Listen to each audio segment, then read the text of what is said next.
의원과 보좌진과의 그 이제 이른바 이제 그 상하 관계, 위계적 관계, 갑을 관계 이런 것들이 언제부터 하나의 그 프레임으로 굳혀져 가는 것 같아요. 한두 번이 아니잖아요. 이런 게 나오는 게 지금. 그렇게 해서 최근에도 벌써 그런 게 이슈가 됐는데 또 이슈가 됐어요, 지금. 이해운 전 의원의 경우는 뭐 정말 보수 정당으로서는 지금 상당히 공세적으로 나오는 거 아니에요? 절대로 안 된다. 낙마시키겠다는 이제 입장인데, 그때 계엄과 탄핵을 반대하고 말이죠. 계엄도 옹호하고 이랬던 사람이에요, 사실은. 근데 저게 나왔기 때문에 저 자체 하나만 나온 걸로 볼 수 있는 게 아니고 다른 것과 같이 시너지 효과가 나올 것 같아요. 안 좋은 의미의, 부정적 의미의 시너지 효과. 저는 막말을 한 대상이 인턴 직원 아니에요. 이제 대학 졸업반이나 이제 초년생들, 자식이나 조카 같은 애들한테 저렇게 심한 말을 했고 또 할 내용이 큰 잘못이 아니잖아요. 언론 보도에 자기 이름 나왔는데 왜 검색을 제대로 안 했나. 그냥 뭐 좀 해라 한 정도면 되는데 저렇게 할 정도인가. 그리고 막말 내용이 너무 지나치잖아요. 그래서 저는 앞으로 추가로 좀 나올 가능성이 있어서 네. 저는 뭐 더 버티기는 좀 어렵지 않겠느냐. IQ가 한 자리야. 너 뭐 어떻게 했으면 좋겠어. 라는 얘기가 이해훈 장관 후보자 갑질 의혹으로 공개가 됐습니다. 여기에 국민으로 총 공세를 하고 있다라고 하는데 대체 어떤 얘기길래 그런 건지 직접 들어보시죠. 네가 판단하지 말라는 얘기를 내가 도대체 몇 번을 더 해야 알아듣니? 너 대한민국 말 못 알아들어? 도대체 얼마나 더 얘기를 해야 네 머리에는 그게 이해가 되니? 너 뭐 IQ 한 자리야? 야! 야! 내가 정말 널 죽였으면 좋겠다. 입이라고 그게 터졌다고 그냥 막 네 맘대로 그러고 떠져? 네가 무슨 그게 머리라고 판단을 하니? 그냥 판단하지 마 너는. 똑바로 알아들어? 네.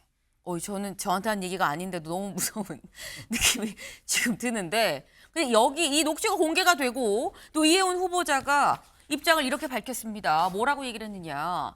이 후보자가 업무 과정에서 해당 직원의 그런 발언으로 큰 상처를 받은 것에 대해 진심으로 사과를 드리고 또 깊이 반성을 하고 있습니다. 죄송합니다라는 취지의 입장을 밝혔어요. 근데 이게 또 관건은 최창일 교수님. 네. 일단 녹취는 공개가 이미 됐죠. 여기에 대해서 본인도 잘못을 인정을 하고 반성합니다라고 얘기는 했는데 그래서 반성합니다 해서 이 사안이 또 넘어갈 거냐 아니냐가 또 문제예요.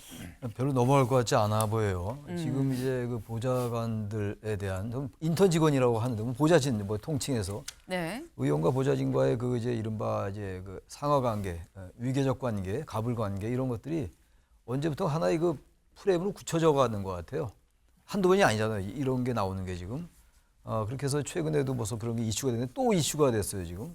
이해운 전 의원의 경우는 뭐 정말 보수 정당으로서는 지금 상당히 공세적으로 나오는 거 아니에요? 절대로 안 된다. 낙마시키겠다는 이제 입장인데, 그때 계엄과 탄핵을 반대하고 말이죠. 계엄도 옹호하고 이랬던 사람이에요, 사실은.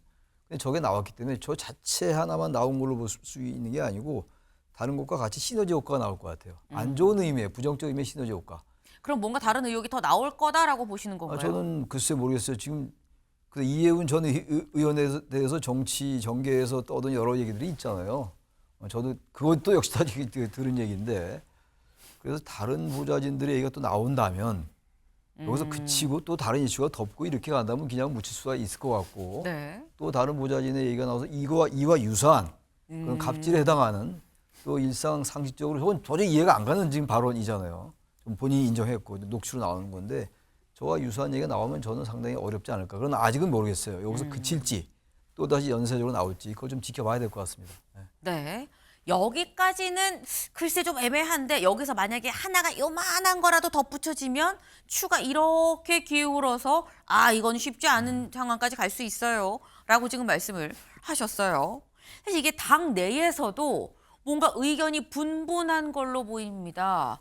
장철민 의원 어제 SNS에 뭐라고 올렸느냐. 이해훈 후보자의 폭언 듣는 제가 가슴이 다 벌렁벌렁합니다. 주먹질보다 더한 폭력이에요. 라고 얘기를 했어요. 그러면서 한 얘기, 이렇게 말을 하는 사람은 어떤 공직도 맡아서는 안 됩니다. 모든 국민 노동자에 대한 폭력입니다. 갑질입니다. 그러니 후보자 즉시 사퇴하십시오. 장철민 의원 민주당 소속이죠. 그런데 사퇴하라는 글을 또 공개적으로 SNS에 올렸습니다. 근데 또 반면에 박지원 의원은 뭐라고 올렸느냐.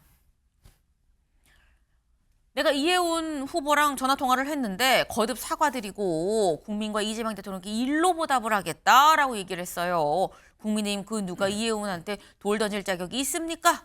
라고 옹호하는 얘기를 했다라는 거죠. 이게 지금 내부에서도 좀 분분한 것 같은데 사실 이렇게 되면 진짜 중요한 이 캐스팅 보트라고 얘기를 할까요? 가장 중요한 또 결정, 최종 결정은 대통령실이다라고 볼 수 있습니다. 국민일보 같이 볼까요?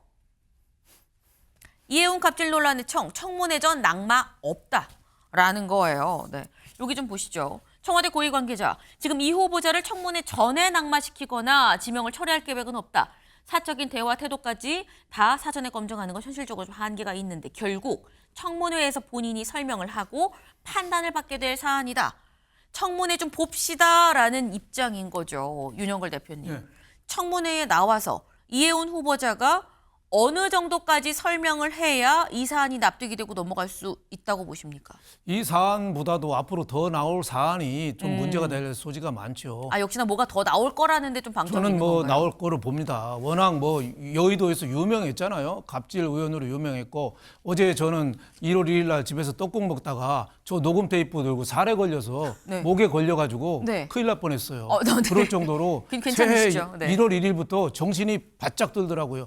아 저런 사람이 내 상사였으면은 나는 어디 정신병원에 입원했을 것 같다 이런 생각이 들 정도로 굉장히 목소리나 내용이나 저럴 수가 없죠.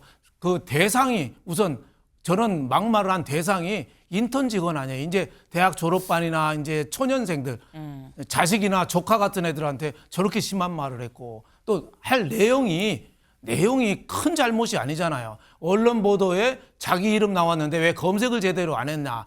그냥 뭐 좀 해라 한 정도면 되는데 저렇게 할 정도인가. 그리고 막말 내용이 너무 지나치잖아요. 그래서 저는 앞으로 추가로 좀 나올 가능성이 있어서 네. 저는 뭐 더 버티기는 좀 어렵지 않겠느냐 뭐 이렇게 좀 보고 있어요. 가장 큰 문제는 전문성이죠. 뭐 KDI에 연구원 있었고 예산을 집행해 본 사람이 아닌데 우리나라 한 해 예산이 내년에 올해 724조나 되는데 포퓰리즘 예산을 기획예산처 장관이 앞서 맞아야 되거든요. 근데 그런 일을 제대로 할 수 있을까? 타협적인 것도 아니고 전문성도 없고 또 저렇게 막말을 저런 한테 하는데 저는 뭐 바로 나가지는 않을 걸로 봐요. 왜냐하면 이재명 대통령으로서는 탕평이라는 소득은 얻을 건 다 얻었거든요.